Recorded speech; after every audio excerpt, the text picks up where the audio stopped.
En nombre del Padre, del Hijo y del Espíritu Santo. Amén. Dios te salve María, llena eres de gracia, el Señor es contigo.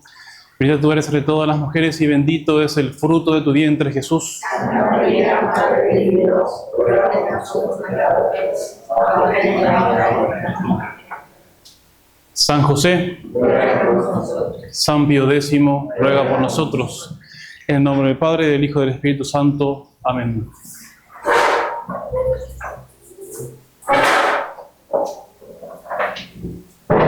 Bueno, tomen asiento. Esta es, para alegría de ustedes, la última charla del año, y también para tranquilidad mía. La última charla voy a tratar de englobar muchos capítulos, así que para redondear un poquito el tema que veníamos tratando. En la clase anterior hemos visto lo que se llamaba veritatem facentes in caritate. Hay que hacer la verdad en la caridad. O sea, obrar obras verdaderas, reales, hechas usando la razón, las potencias, la inteligencia y la voluntad, y que sean obras reales, verdaderas, actos humanos, no actos irreflexivos, cosas que uno hace por reflejo. Vamos a ver ahora entonces, ese era uno de los principios de la vida espiritual, el fundamental. Tenemos que obrar cosas rectas, conformes a nuestra naturaleza humana, ¿sí? A la ley natural, la ley divina, y en la caridad, que la caridad es el principio que le da el valor a los actos humanos nuestros hechos con la gracia de Dios, actos de un hijo de Dios. Ahora está el otro principio, el complemento de este anterior.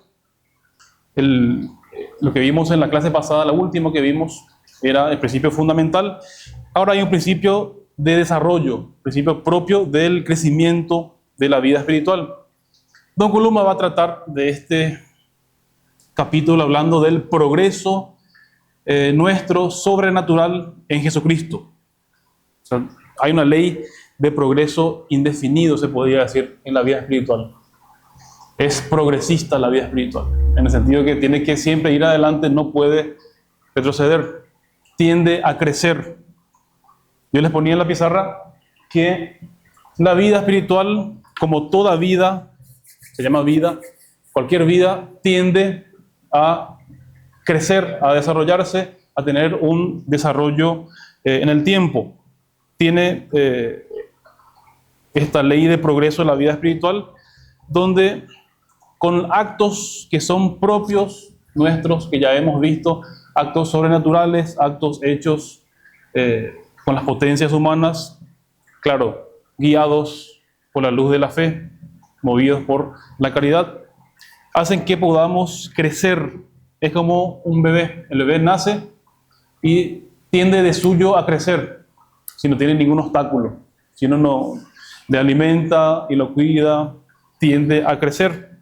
Una plantita, lo mismo. Como toda vida, la vida también espiritual tiene una ley de crecimiento, de progreso, tiende a perfeccionarse. Entonces, eso es importante. ¿Por qué? Porque Cristo podría haber hecho que en el instante de nuestra concepción, podría habernos dado una gracia conforme a la santidad que Él tenía pensada para nosotros, como es el caso de los ángeles, pero no es el caso nuestro. Cristo nos engendra en la vida de la gracia con el bautismo y de a poco nos va haciendo crecer, siempre y cuando nosotros no pongamos obstáculos y pongamos además actos propios nuestros. Entonces no se crece en un instante, no se llega a la santidad en un momento. No es el caso nuestro, el caso de los ángeles. Así que además de los méritos de Cristo, que es lo importante, tenemos que tener méritos nuestros para poder ir llegando a la edad perfecta de Cristo. La edad que Cristo, la perfección que Cristo tenía pensada para nosotros. Entonces debemos trabajar para perfeccionarnos espiritualmente. Y ese es el sentido del tiempo que hay aquí en la tierra. Si nos da tiempo Dios, nuestro Señor, aquí en este tiempo de prueba, es para que podamos hacer méritos y llegar a esa perfección que Dios conoce para nosotros. Entonces hay que crecer, hay que hacer obras meritorias, ¿sí? Como decía aquí Don Columba, tenemos que hacer obras verdaderas en la caridad, como ya hemos visto ampliamente en las clases anteriores. Y también añade enseguida aquí, es una frase de San Pablo, que dice: crezcamos por todas las cosas en aquel que es la cabeza, que es Cristo. Vamos a ver la cita esta. ¿Dónde está? Sí, en esto es glorificado el Padre, que llevemos mucho fruto. El fin entonces es que abundemos en frutos, no solamente obrar obras reales, verdaderas en la caridad, sino que tengamos también mucho fruto. ¿Cuál es el fin de esto, de crecer? No contentarnos con una medianía, con una mediocridad. O sea, estoy en gracia de Dios, vengo a misa, hago algunas obras de caridad y me quedo ahí. No, uno tiene que siempre ir creciendo en gracia, en santidad, en virtud. Asunto que es muy importante. Si no, uno se puede estancar en como que ya llegué a un nivel, hice techo ya en la vida espiritual. Uno no puede nunca decir, hasta aquí llegué, ya cumplí muchísimas cosas, no puedo más crecer. Siempre se puede crecer. Vamos a ver, en cada una de estas virtudes siempre se puede ir creciendo. Entonces los sacramentos, obviamente alguno dirá, los sacramentos son la fuente principal del crecimiento en la gracia. Y eso es cierto, son los manantiales propios de donde recibimos la gracia, pero estos obran ex opere operato. ¿Conocen bien ustedes el término ex opere operato? O sea, obran por su misma virtud. El sacramento obra por sí mismo. Sin embargo, por ejemplo, un sacramental obra ex opere operantis. Si yo tomo agua bendita y me persigno con fe, por amor a Dios, sabiendo cuál es el efecto de ese sacramental, claro, me borra el pecado venial, es un acto meritorio, ¿sí? Pero si yo voy y ni presto atención y uso un sacramental sin devoción, sin atención a lo que estoy haciendo, por ahí no tengo el mismo mérito de aquel que lo hizo por amor a Dios, ¿sí? Es ex opere operantis, obra según el que opera, la persona que hace el acto. Entonces los sacramentos son lo máximo en el nivel de la gracia, son canales propios de la gracia. Es como el sol que produce luz y calor. Basta de nosotros que no se interponga ningún obstáculo entre el sol y nosotros para que produzcan su efecto. Pero eso no vamos a verlo ahora, sino que vamos a ver lo que nos toca a nosotros poner de actos propios nuestros fuera de la recepción de los sacramentos. Vamos a dejar de lado los sacramentos. Vamos a ver lo que podemos hacer nosotros para aumentar la vida espiritual en el alma.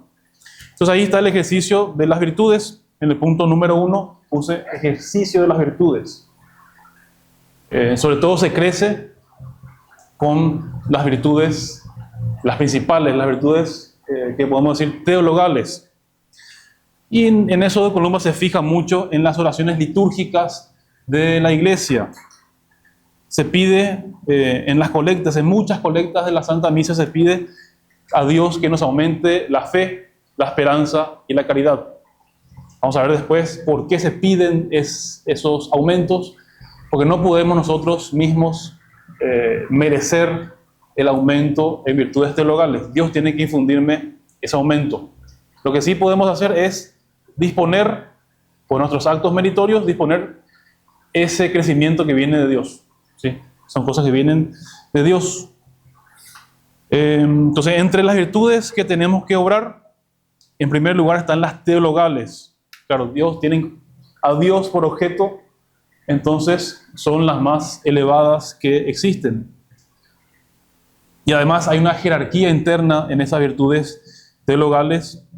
Vamos a ver que, ustedes saben, la fe, esperanza y caridad, de las cuales la más importante es la caridad.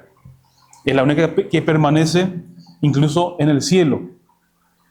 Entonces, toda obra buena hecha en gracia de Dios es meritoria.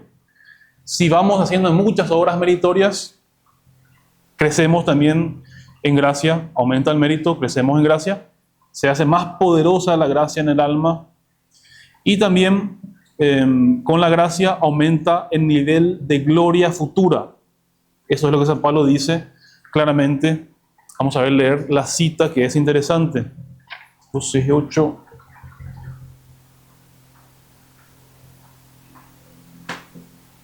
Dice, sed firmes y constantes, trabajando más y más en la obra del Señor, sabiendo que vuestro trabajo no quedará sin recompensa delante de Dios. Entonces, acuérdense que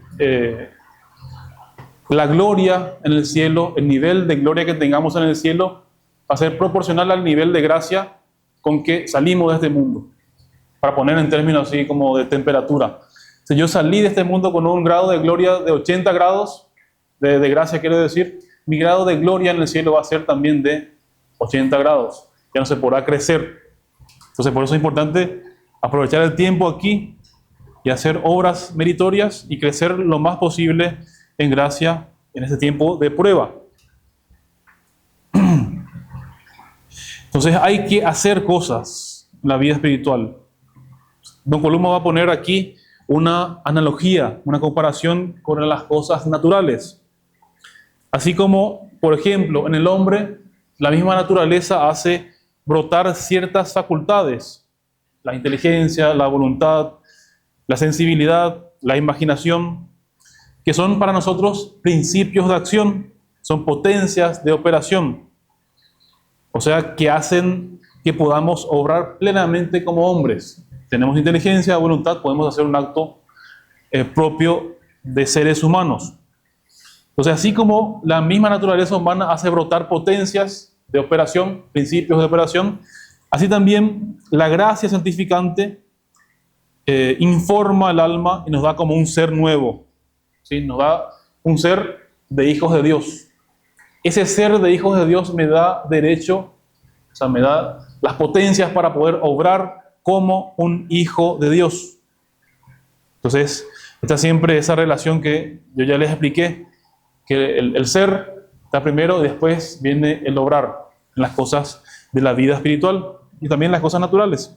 Entonces, para poder obrar como hijo de Dios, yo tengo que ser hijo de Dios. Lo primero es la gracia y de ahí vienen las potencias o facultades de la vida espiritual, que son, en este caso, las virtudes. ¿Sí? Dios, cuando se bautiza a alguien, al momento que se borra el pecado original, entra el cortejo de gracias, de virtudes y de dones sobrenaturales, para que el niño, cuando tenga uso de razón, pueda obrar como hijo de Dios, como un bautizado. Por más que él no pueda hacer actos propios, él ya tiene esa potencia ahí para poder obrar. Entonces, usar esas facultades para obrar como hijo de Dios. Entonces, el que es hijo de Dios espera la herencia eterna. Entonces, primero vamos a tratar las virtudes sobrenaturales infusas, las que Dios tiene que infundir en el alma, y después las que son adquiridas o naturales.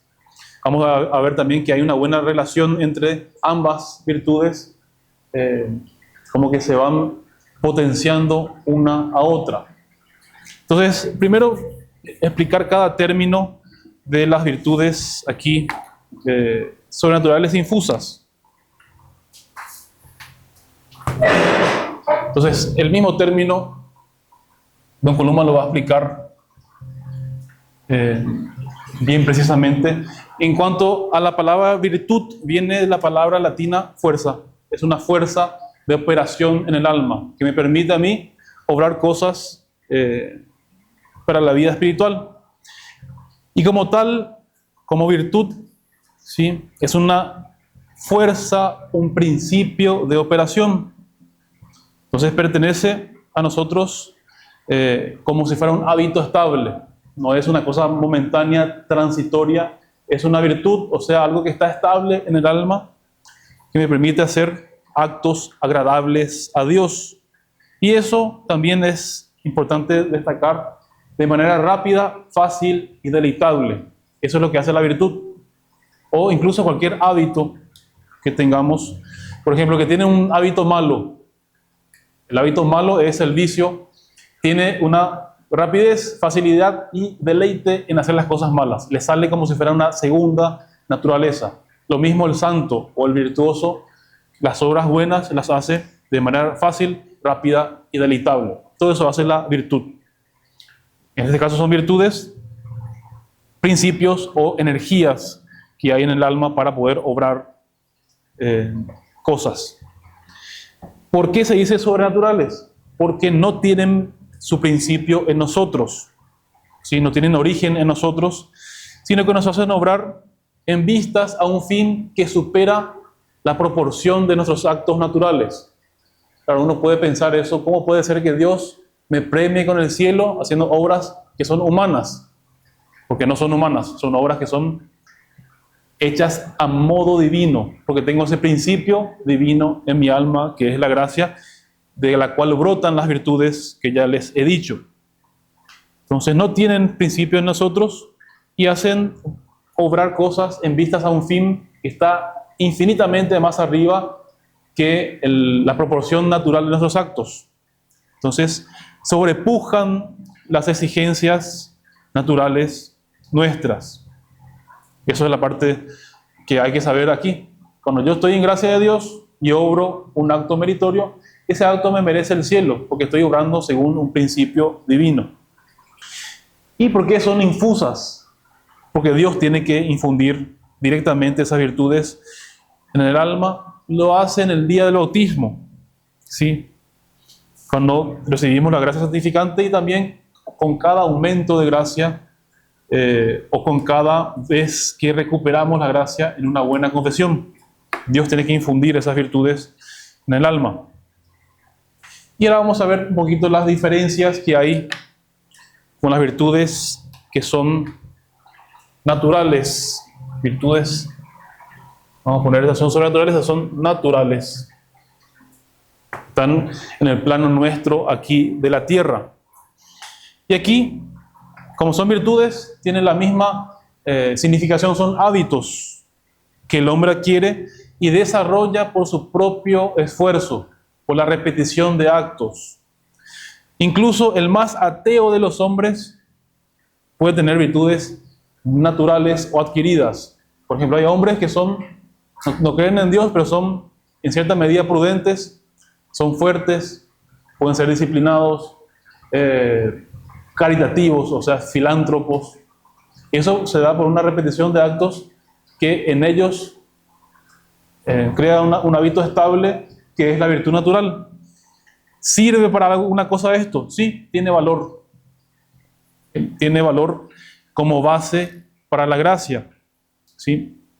Son disposiciones que cultivamos personalmente y que llegan a formar hábitos en nosotros por la repetición de actos. Son hábitos adquiridos. Aquí no son cosas infusas, son cosas que conseguimos por el propio esfuerzo, por la repetición, ya digo, de actos. ¿Y qué hacen estas virtudes? Perfeccionan o embellecen nuestro ser natural. Internamente, moralmente, incluso en cosas exteriores. Vamos a hacer una comparación que trae aquí el autor. Es lo mismo que cuando uno ejercita el acto de una lengua extranjera, por ejemplo. Sé hablar una lengua extranjera o sé ejecutar tal instrumento. Si yo aprendí a tocar guitarra, por ejemplo, y tengo ya, digamos, la virtud, el hábito musical, uno no está pensando mucho tiempo en qué va a hacer, sale solo. ¿Sí? El artista, el músico que está digamos, consumado, ni siquiera piensa mucho en lo que va a hacer, le sale natural. Es una segunda naturaleza en él. Lo mismo la persona que habla una lengua extranjera, no la aprendió por nacimiento, o sea, por el entorno natural familiar, la tuvo que adquirir por la práctica, por el estudio y por la repetición de actos, ¿sí? Entonces, cuando una persona habla una lengua extranjera, usa ese hábito que tiene ahí estable en el alma, que lo adquirió con el esfuerzo propio, ¿sí? Don Columba lo dice muy bien aquí. Por ejemplo, en la música o en las lenguas extranjeras, uno ejerce por esfuerzos repetidos la lengua extranjera o la música, y se eleva eso a un estado de hábito o de potencia que está ahí en el alma, siempre dispuesta a salir cuando sea necesario. Si una persona que habla inglés o habla cualquier otra lengua y es experta en esa lengua, lo hace sin dificultad. Pero aquí hay un riesgo. Esto no es como las virtudes infusas, como es el principio de estas virtudes, es la repetición de actos. Lo mismo, si uno deja de ejercer esos actos, puede perder esas virtudes. Por ejemplo, si uno deja de tocar el violín, por ejemplo, un instrumento muy difícil, y quiere de repente tocar un concierto, no puede hacerlo. Perdió el hábito, perdió la práctica. Lo mismo pasa con unas lenguas extranjeras. Si uno deja de hablar una lengua extranjera, enseguida se olvida las palabras, se complica, se puede perder eso. Dice don Columba: comprendéis igualmente que la virtud natural adquirida, como todo hábito, se adquiere, y para no perderse hace falta que sea sostenida y cultivada precisamente por el mismo principio que la ha hecho constituirse, es decir, el ejercicio. Pues aquí lo que rige esta virtud natural es el ejercicio o la repetición de actos. Ahí está la diferencia también con las virtudes sobrenaturales, ¿sí? ¿Se entiende eso? Bueno, entonces hay que tener en cuenta el ejercicio de las virtudes también para no perder las naturales, ¿sí? Diferencias que hay entre ambas, sobre todo comparando con las que son sobrenaturales o infusas por Dios, que estas que están infundidas por Dios elevan el alma encima de la naturaleza o de las fuerzas naturales que tiene el hombre. Y también las que son sobrenaturales nosotros no las adquirimos, no son adquiridas con esfuerzos propios, tienen que venir de Dios. Voy a explicar también el mecanismo de este crecimiento. A ver si hay tiempo. Hay tiempo. Entonces, la primera diferencia hace que nos transporte la virtud a un nivel encima de la naturaleza. Y aquí hay que notar algo interesante. Ejercemos las virtudes infusas también por actos de nuestra potencia natural, inteligencia y voluntad. Pero quedan elevados, quedan ensalzadas las potencias, levantadas hasta, se puede decir en cierto sentido, hasta un nivel divino. De modo que puedan, y esto es importante, que puedan alcanzar la proporción requerida para lograr este fin sobrenatural. Usando las virtudes naturales, inteligencia y voluntad, si tenemos la gracia, tienen la proporción para obtener para nosotros el fin del cielo. Y también no se adquieren con esfuerzos personales, sino que Dios las tiene que depositar libremente en nuestras almas, juntamente con la gracia, ¿sí? Yo les decía que no hay una proporción para el crecimiento. Uno tiene que sí disponer ese crecimiento. Si yo voy obrando siempre según la ley de Dios, voy disponiendo que Dios me eleve en las virtudes que son infusas, ¿sí? Ese crecimiento viene de Dios. ¿Cómo se da el crecimiento para merecer un grado más de caridad o de gracia, que viene a ser lo mismo? Con un acto más intenso. Yo tengo que hacer un acto de caridad más intenso para que Dios me eleve en la gracia. Hay una cosa buena también aquí, que si yo alcancé cierto grado de gracia, vamos a decir, y no sé, caí en un pecado grave, si yo recupero la gracia con una buena confesión, recupero el mismo grado que tenía antes de gracia, no se puede retroceder ahí, ¿sí? Entonces, por ahí uno no crece más en la gracia porque no está poniendo actos que dispongan ese crecimiento. Quedó estancado en una medianía, en una mediocridad. ¿Qué más se puede decir de esto? Las virtudes que son teologales, ya hablé un poquito de eso, así que voy a pasar rápido. Tienen una preeminencia, tienen una excelencia, porque tocan a Dios, tienen a Dios por objeto, ¿sí? Uno aquí en la tierra tiene que poseer a Dios. Ese es el fin nuestro, conseguir la vida eterna, que es poseer a Dios. Para eso hay que conocerlo, hay que esperar en Él su auxilio para poder alcanzar el cielo y amarle de manera divina, sobrenatural.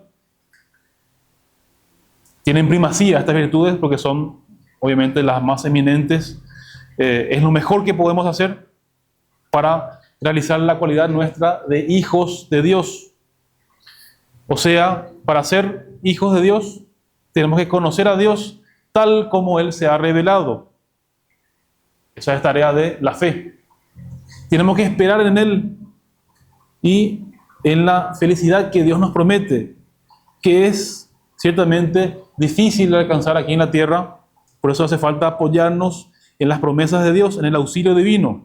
Esa es la definición básicamente de la esperanza sobrenatural. Yo me apoyo en el auxilio divino para alcanzar aquello que Dios me ha prometido. Y sobre todo la caridad, que es amar a Dios sobre todas las cosas, como ya sabemos. Dios, entonces, estas virtudes Dios las infunde libremente en las almas. Pero no olvidemos que también, si bien nos son dadas por Dios, si nosotros no colaboramos con actos nuestros, no progresan estas virtudes, ¿sí? Es lo mismo que yo les decía al comienzo. La perfección de una potencia es realizar su acto propio, que es el acto correlativo. Por ejemplo, vamos a suponer una inteligencia. Uno tiene la potencia de la inteligencia y la voluntad, y nunca ejerce el acto propio del pensamiento. Claro, no llega a su perfección. Y uno ve que hay un montón de gente que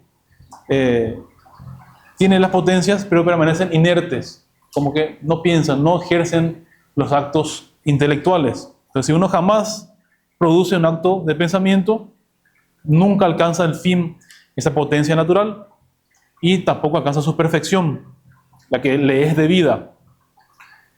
Pasa lo mismo con las virtudes teologales. Yo le expliqué, no proviene de nuestro ejercicio el principio de estas virtudes, si no, no serían infusas. Pero si las dejamos ahí, olvidadas, inutilizadas, tendremos un grave daño espiritual. Por eso Trento, el Concilio de Trento, y también la liturgia, en muchas colectas de la misa, nos pide que podamos crecer en esas virtudes. Siendo Dios la causa eficiente del aumento de estas virtudes, nuestros actos son la causa meritoria de este crecimiento. Disponemos el crecimiento básicamente como ya les dije, ¿sí? San Pablo dice que de las tres virtudes teologales, la única que permanece es la caridad. Y es simple. En el cielo, la fe y la esperanza no tendrán razón de ser. Son virtudes, podemos decir, de exilio, la fe y la esperanza. Yo espero en las cosas que todavía no tengo. Creo en las cosas que no las veo todavía. Ahí está el mérito de la fe. Entonces, una vez que yo esté en el cielo y vea a Dios, la fe no tiene mucha razón de ser. Es como prender un fósforo en plena luz del día. No alumbro nada con un fósforo.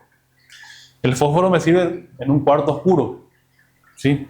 Lo mismo la esperanza. Si yo espero obtener un bien y ese bien ya lo obtengo, ya no estoy esperando, ya lo poseo, ya lo disfruto, ya es mío.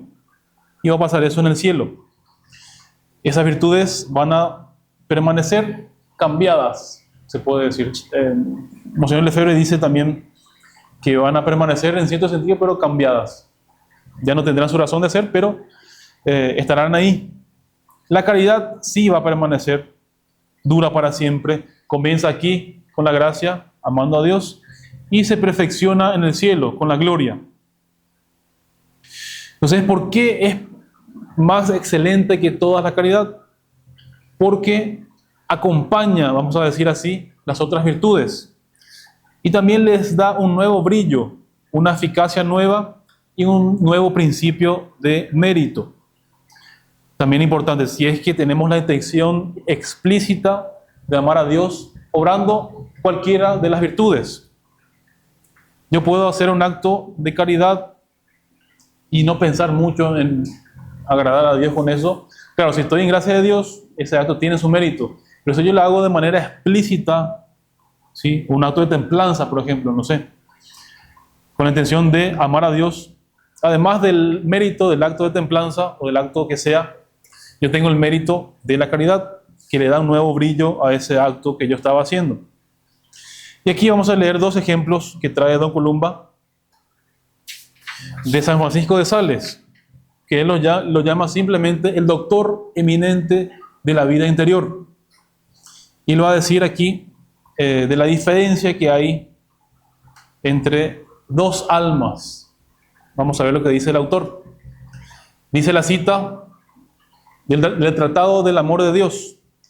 Según esto, te digo, oh Teótimo, que muy bien puede suceder que una virtud escasa tenga más valor en un alma en que el amor sagrado reina ardientemente que el martirio mismo en otra alma donde el amor divino tal vez es lánguido, tibio, flojo.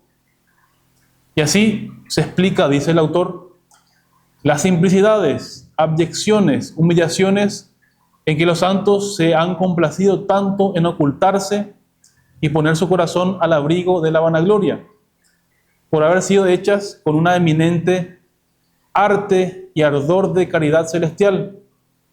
Fueron por eso más agradables a Dios que las grandes e ilustres obras de muchos otros que fueron hechas tal vez con poca caridad y devoción. Entonces esto es muy interesante para tener en cuenta. Si yo hago cosas pequeñas con mucha caridad, puedo tener mucho más mérito que grandes obras hechas con menos caridad, con menos ardor de caridad. Y el ejemplo principal aquí es el ejemplo de Cristo. Sigue diciendo San Francisco de Sales: contemplad un instante al divino Salvador, por ejemplo en el taller de Nazaret. Estuvo ahí hasta los 30 años trabajando en la oscuridad, en un trabajo humilde, ¿sí? Que era un trabajo común, oscuro. Al punto que cuando comenzó Cristo su predicación, la gente, los vecinos, incluso los parientes, se escandalizaron. Y aquí dice: ¿no es acaso este el hijo del carpintero, que nosotros hemos conocido? ¿De dónde pues le viene esta cosa extraordinaria? Claro, él pasó 30 años dedicado al trabajo y ahí vemos el principio que tenemos que imitar. Claro, Cristo de por sí, por ser el Hijo de Dios, por la unión hipostática, tiene un mérito. Claro, cualquier cosa que hace Cristo tiene un mérito infinito, ¿sí? Pero las cosas que hacía Cristo materialmente, por ejemplo, cortar un pedazo de madera, Cristo lo hacía seguramente con mucha perfección, con mucho cuidado, pero para la gloria de Dios Padre. ¿Cómo podemos nosotros imitar esto que es natural en Cristo? Imitar a nosotros. No somos nosotros una persona más de la Santísima Trinidad, no estamos unidos hipostáticamente al Verbo. Pero tenemos sí la gracia, esa es nuestra semejanza con Cristo. Y también podemos hacer las cosas más comunes con la intención explícita de dar gloria a Dios. Entonces en eso podemos imitar fácilmente a Cristo. Entonces, por más que uno no pueda hacer grandes obras, uno siempre puede hacer cosas pequeñas, cosas del deber de Estado, hechas con mucho amor a Dios y tener un mérito grande. ¿Sí? Otra comparación, aquí se trata de una comparación entre dos personas piadosas y devotas, que las dos hacen la misma obra material. Las dos dan en gracia de Dios, las dos hacen la misma cosa material. Pero una consigue más mérito que otra. ¿Cuál es la diferencia entonces ahí? ¿El estado de gracia será? No, porque las dos están en gracia. O tal vez la perfección material con que hacen las cosas. No, porque se supone que hacen exactamente la misma cosa con el mismo empeño. Voy a decir aquí, don Columba, algo también que es interesante. ¿De dónde proviene la diferencia en que un alma puede conseguir más mérito que otra? Por ejemplo, en la una, imaginando dos almas que hacen un mismo trabajo, está atenta a Dios, obra con un amor elevado, únicamente para agradar a Dios, y queda el espíritu interiormente postrado en adoración a Dios. Entonces su actividad no procede más que de Dios en su raíz, y por eso cada acto que hace la aproxima más a Dios, y por eso, por consiguiente, avanza más rápidamente en la unión con Dios. La otra, que realiza la misma obra material, pero por ahí la fe está adormecida. El alma no piensa en los intereses de Dios, es poco fervorosa, y por ahí también su acción puede tener menos mérito por la disipación, por el amor propio. Me están viendo hacer esta obra. La vanidad y otros tantos móviles humanos que por negligencia o ligereza se insinúan en el alma y hacen que se adormezca la caridad en el alma.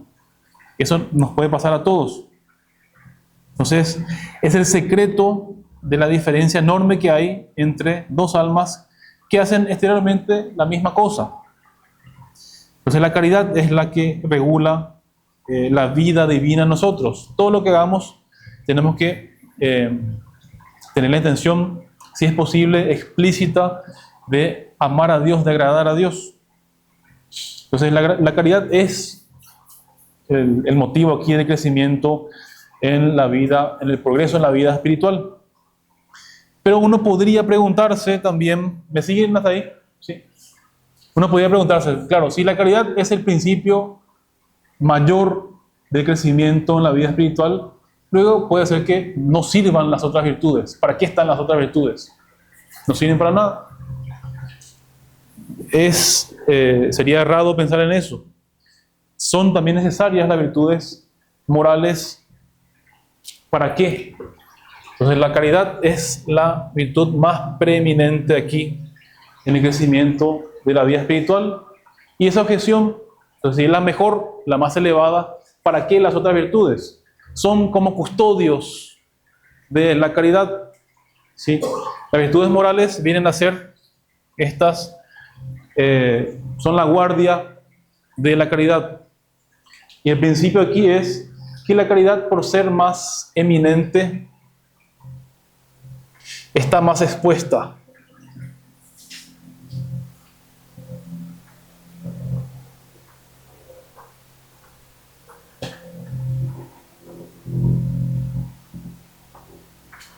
Está más expuesta a perderse. ¿Y cómo se pierde la caridad? Con cualquier pecado mortal.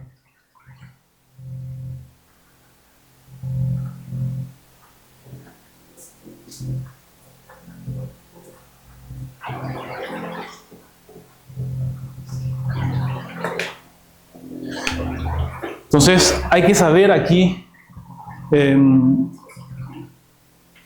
por ejemplo, la fe y la esperanza no se pierden con cualquier tipo de pecado menor. Si es un pecado grave de herejía o de desesperación para perder esas virtudes teologales. Pero la caridad se pierde con cualquier pecado mortal. Es un tesoro que está expuesto. San Pablo lo dice. Llevamos ese tesoro en vasijas de barro. Entonces la vasija es frágil, se rompe por cualquier motivo. Y el demonio está siempre atento a robarnos ese tesoro de la gracia, de la caridad. Entonces hace falta que sea la caridad custodiada, guardada por las virtudes morales. Aquí hay dos diferencias. Pueden ser adquiridas o pueden ser infusas. ¿Hay tiempo todavía? Hay tiempo. Vamos a explicar brevemente cada una de estas. Entonces, ¿son necesarias? Sí, son necesarias, porque no basta con la caridad. El amor es el tesoro que tenemos más expuesto, por tanto más frágil, y se pierde con cualquier pecado mortal. Hay que proteger la caridad. El papel es el de las virtudes morales. Entonces, las virtudes morales tienen su nombre justamente por la palabra latina mores, que es costumbres. Son las virtudes que regulan nuestras costumbres. Son muy numerosas las costumbres que podemos tener, los buenos hábitos de prudencia, no sé, templanza, abnegación, etcétera. Pero estas virtudes morales se reducen a 4 principales, que ustedes saben cuáles son: prudencia, justicia, fortaleza y templanza. Son virtudes morales, también se las llaman cardinales, de la palabra cardo, cardinis, que significa gozne o quicio. Son virtudes que son como las bisagras de la vida espiritual. Toda la vida espiritual se apoya y gira, se desarrolla en esos, es como si fuera la bisagra de una puerta, o las bisagras de una puerta, ¿sí? De ahí toda la vida espiritual, en cuanto a virtudes morales, de costumbres, se basa, se apoya, ¿sí? Ya vimos eso. Entonces, son virtudes, las principales son la prudencia, justicia, fortaleza y templanza. Son a su vez naturales o adquiridas. Uno puede tener una prudencia natural o una templanza natural, y pueden también ser sobrenaturales o infusas. Esa es la que nos viene también con la gracia. Las virtudes morales que nos vienen para apoyar, para ayudar a las virtudes naturales. Por tanto, se relacionan mutuamente. Eso vamos a verlo también, y lo vemos por experiencia propia. Con el pecado original dejó en el alma ciertas tendencias o inclinaciones malas, depravadas, que resultan de muchas cosas también después: del temperamento, de la costumbre, de los malos hábitos que cada uno contrae. Son obstáculos para el cumplimiento de la voluntad de Dios, esas inclinaciones malas, hábitos contrarios a la ley de Dios. Donde me quedé, me perdí un poquito. Entonces, estas inclinaciones malas hacen que sea un obstáculo en el alma para el crecimiento espiritual. Entonces, ¿quién va a quitar el obstáculo? Serán las virtudes infusas que Dios nos da. No es el trabajo de las virtudes infusas, sino es un privilegio de las virtudes morales, ¿sí? Quitar ese obstáculo. Eso por una ley que podemos llamar así, una ley psicológica, ¿sí? Las malas inclinaciones, los malos hábitos de suyo, se vencen con actos contrarios, una repetición de actos contrarios. Y ahí viene el trabajo de estas virtudes, que son inferiores, podemos decir, pero que facilitan el bien, nos dan facilidad para que la virtud pueda crecer en el alma, y son también un auxilio a las virtudes infusas. Voy a explicar también eso porque es un poquito difícil. Ejemplo, hay 2 ejemplos aquí.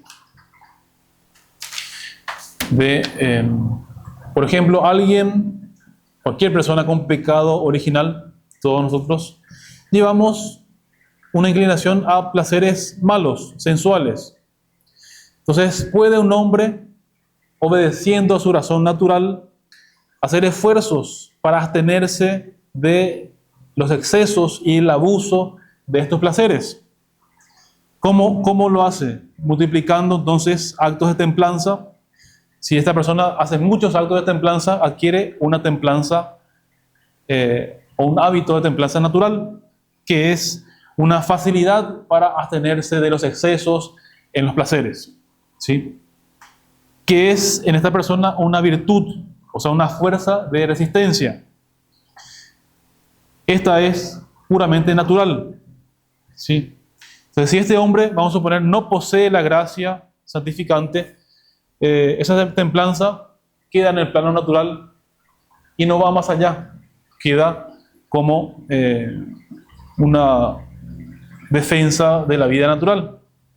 Pero vamos a suponer que viene la gracia y las virtudes infusas, pero este hombre no poseía la templanza natural. ¿Qué sucede con la virtud infusa por Dios, que es sobrenatural, es eminente?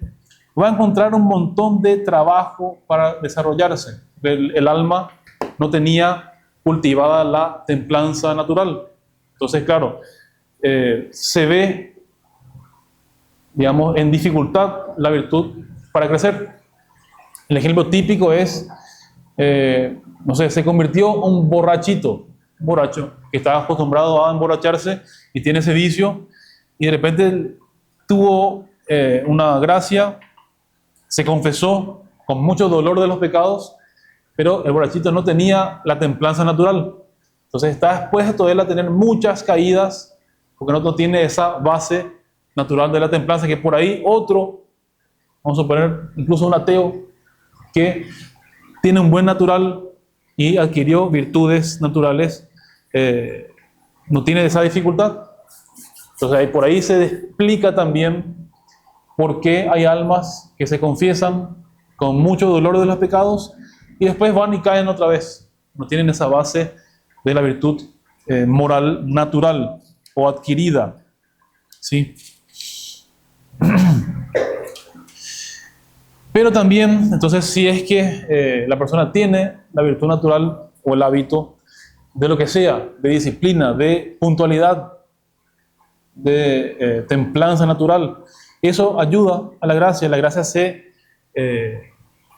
basa, se apoya también en la naturaleza. Si la naturaleza está bien dispuesta, es tierra fértil para la gracia, ¿sí? ¿Qué más se puede decir acerca de esto? Entonces, donde se encuentren las dos virtudes, la adquirida y la infusa, hay un intercambio entre ellas. La virtud natural o adquirida es la que aparta el obstáculo y crea la facilidad para las obras buenas, para el bien. Y la virtud infusa, sobrenatural, se sirve de esa facilidad para crecer ella misma y también hacer crecer la virtud moral que uno está practicando. Entonces, el valor de tener esas buenas costumbres aportan algo, una fuerza encima de la virtud infusa. Y me faltó algo último. Estas virtudes salvaguardan la caridad, ¿sí? Y ahí está la explicación, por ejemplo, de que en almas, por ejemplo, que están poco adiestradas en esto, es posible y se ve a menudo, si la virtud no alcanzó un grado eminente, estable, corren el riesgo de perder la gracia. Ejemplo, lo trae Don Columba. Son almas que reciben a Cristo en la comunión. Tal vez la comunión es fervorosa, rebosan el amor de Dios en el convocatorio, pero si durante el día la solicita alguna tentación sensual, es menester que la virtud moral de la templanza se incline a resistir, pues de lo contrario consentirían y el amor peligraría. O sea, ahí está el trabajo de las virtudes morales, de salvaguardar la caridad. Si no está bien arraigada esa virtud, uno pierde la gracia con cualquier tentación. Lo mismo, un alma tentada de cólera, de ira. Hace falta que la virtud de la paciencia o la mansedumbre se imponga para obligarla a aceptar una humillación y no reaccionar, no vengarse. Entonces, si no está esa virtud, se corre el riesgo de perder la gracia por un acto, un pecado de ira, el que sea. ¿Sí? Si es materia grave, puede ser un pecado mortal, me puede hacer perder la caridad. Sepan eso, el pecado mortal siempre está amenazando la caridad. Entonces, si uno no tiene cuidado, incluso en faltas leves, que no son reprimidas, ya se habló antes de eso, ya hablamos del pecado venial que dispone del pecado mortal. Si uno no tiene cuidado de eso, va a perder la gracia en caídas graves, tontas, caídas así que uno ni pone resistencia. Ahora bien, para combatir las faltas veniales deliberadas o de hábito, hace falta el ejercicio real de las virtudes morales. Entonces, estar bien entrenado con las virtudes, sobre todo en lo que estamos hablando aquí, es la fortaleza, la templanza. Si uno está bien asentado, no va a hacer caso a las solicitaciones malas de la concupiscencia. Pues ya saben, el trabajo aquí de estas virtudes es apartar los obstáculos. Y aquí la influencia de la caridad va mucho más lejos. Dirige las acciones nuestras, induce el alma a hacer nacer virtudes también. Porque si uno, por ejemplo, tiene tal vez poca templanza o poca mansedumbre, pero tiene la caridad bien arraigada, eso a la vez va a hacer crecer esas virtudes inferiores y las va a potenciar. Hay mucho que se puede decir, pero vamos a irnos, vamos a salir del límite de la hora. Simplemente hay que, para cerrar, el amor nuestro que es afectivo, amamos a Dios, obviamente, nos confesamos, estamos en gracia de Dios. Ese amor afectivo a veces no basta. Tiene que ser un amor efectivo que me lleve a hacer obras, ¿sí? Que me lleve a hacer obras buenas, que nos incline siempre a hacer la voluntad de Dios o a apartar las tentaciones por amor a Dios, para no caer en pecados graves ni en pecados veniales deliberados. Y ahí está entonces ese amor efectivo que básicamente es una fidelidad al querer divino, las inspiraciones que Dios nos da. Hay veces que vemos claramente que tenemos que hacer una cosa y dejar de hacer otra. Es una inspiración momentánea de Dios. Sin embargo, elegimos no hacerlas.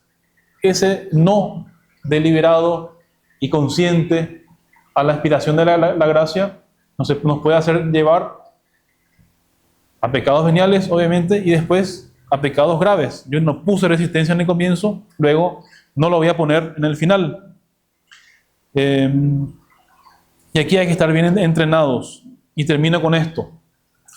El demonio, cuando sabe que puede hacerme desviar un poco del camino del bien, ya sabe que tiene casi la batalla ganada.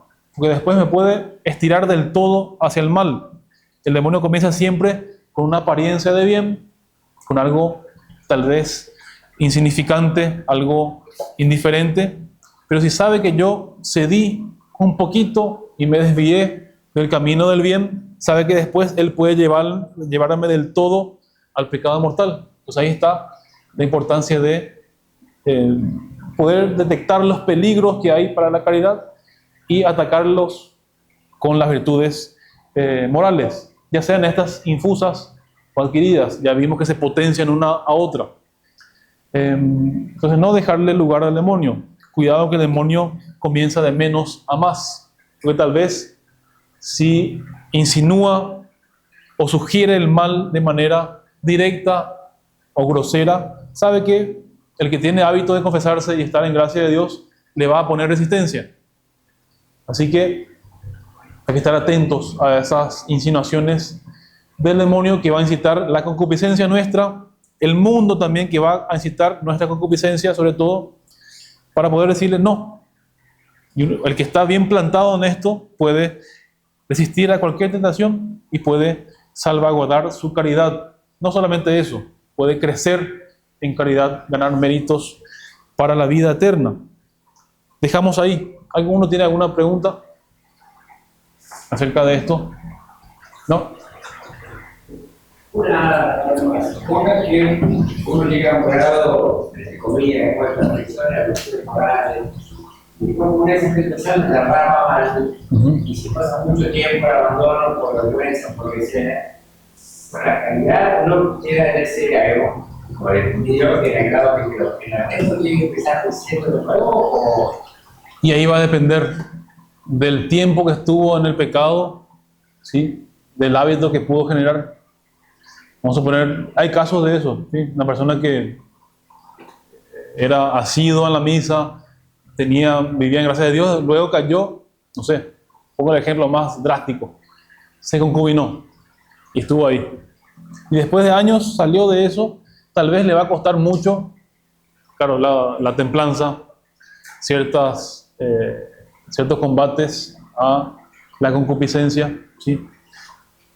Porque, claro, dejó crecer los malos yuyos, vamos a decir, en su campo.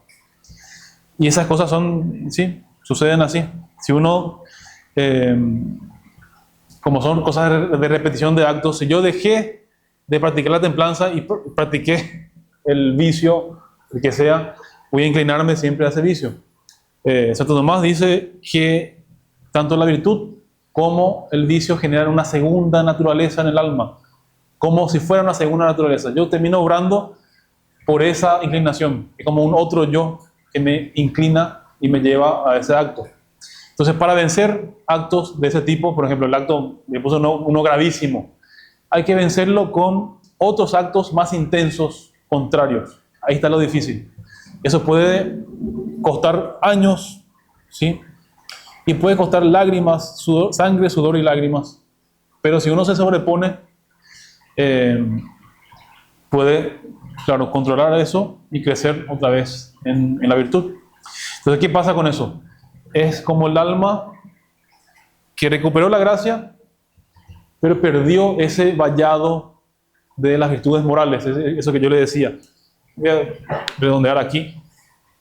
Porque la virtud moral es como si fuera justamente el vallado, el alambrado, vamos a decir, de un campo. Y la misma imagen usa la Sagrada Escritura.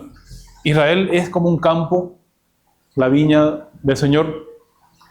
Y sobre todo en el profeta Ezequiel, si no me equivoco, se enumeran los castigos a esa viña que fue infiel. Te quitaré el vallado y haré que entren bestias salvajes que coman el fruto y destruyan todo el campo. Y pasa lo mismo con el alma que no cuida justamente el combate de las tentaciones y se deja llevar. Es como un vallado que Dios entiende, bueno, yo le quito esa protección y que entren todos los zorros y todos los bichos salvajes, que crezca el yuyo. Entonces la viña que tenía que producir frutos agradables a Dios termina produciendo frutos amargos o perdiendo los frutos. Entonces ahí está el trabajo de la virtud moral. La persona que cayó en esos pecados tiene que hacer muchísimos esfuerzos para volver a custodiar otra vez la caridad. ¿Sí? No sé si me explico. Eso es lo peligroso de no hacer caso a ese combate. Dios entiende eso, bueno, y deja de mandar gracias actuales, deja que San Alfonso habla de eso. El peor castigo para el pecado es ser víctima del propio pecado.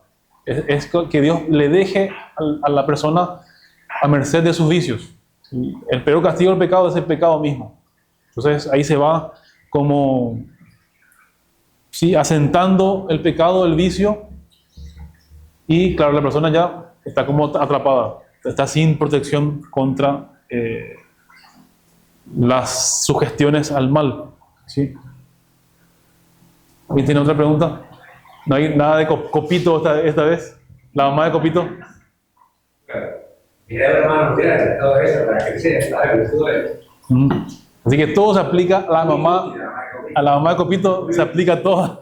Sí, es un asado, la madre. Sí. Es un asado y la computadora. Queremos conocer. Así que,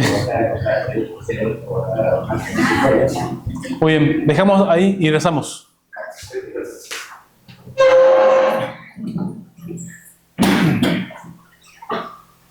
En nombre del Padre, y del Hijo, y del Espíritu Santo. Amén. Dios te salve María, llena eres de gracia, el Señor es contigo. Bendita tú eres entre todas las mujeres, y bendito es el fruto de tu vientre, Jesús. Santa María, Madre de Dios, ruega por nosotros pecadores, ahora y en la hora de nuestra muerte. San José, Ruega por nosotros, San Pío X, ruega por en nombre del Padre, del Hijo y del Espíritu Santo. Amén. Justito una hora. nosotros.